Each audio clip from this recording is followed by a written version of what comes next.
ಜಿಲ್ಲೆಯ ಶ್ರೀನಿವಾಸಪುರ ಪಟ್ಟಣದ Ghaffar Khan ಮೊಹಲ್ಲಾದಲ್ಲಿರುವಂತಹ plastic ಕುಚರಿ ಗೋದಾಮಿನಲ್ಲಿ ಆಕಸ್ಮಿಕವಾಗಿ ಅಗ್ನಿ ಅವಘಡ ಸಂಭವಿಸಿದೆ.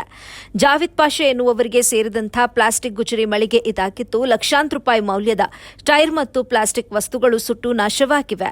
ಶಾರ್ಟ್ ಸರ್ಕ್ಯೂಟ್ನಿಂದ ಬೆಂಕಿ ಹೊತ್ತಿಕೊಂಡಿರುವಂತಹ ಶಂಕೆ ವ್ಯಕ್ತವಾಗಿದ್ದು, ಅಗ್ನಿ ನಂದಿಸಲು ಸ್ಥಳಕ್ಕೆ ಜೆಸಿಬಿಗಳು ಹಾಗೂ ಅಗ್ನಿಶಾಮಕ ದಳ ಸಿಬ್ಬಂದಿ ದೌಡಾಯಿಸಿದ್ದು, 4 ವಾಹನಗಳಿಂದ ಬೆಂಕಿ ನಂದಿಸುವಂತಹ ಕಾರ್ಯ ಕೂಡ ನಡೆದಿದೆ.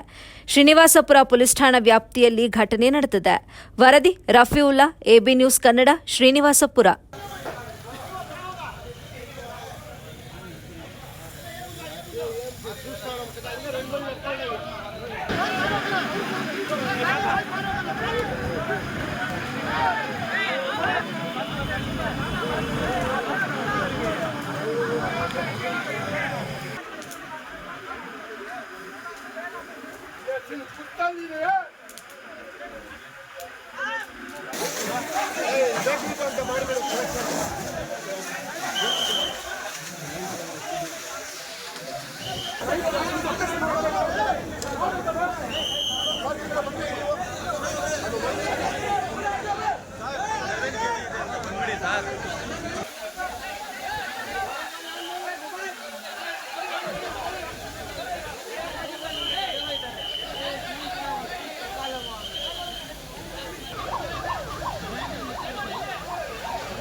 ಬಂದ್ಬಿಡಿ ಯಾಕೆ ಬಂದ್ಬಿಡಿ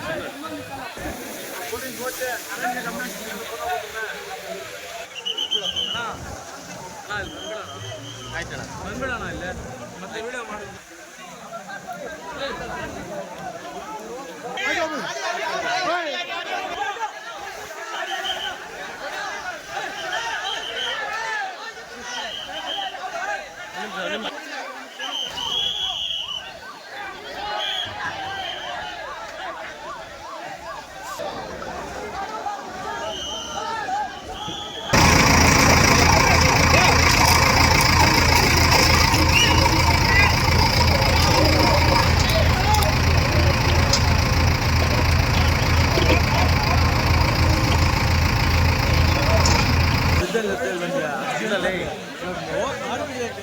ಹಾಕ್ಬಿಟ್ಟು ಬಂದ್ಬಿಟ್ಟಿದೆ ಅವಾಗ ಬಂದ್ಬಿಟ್ಟು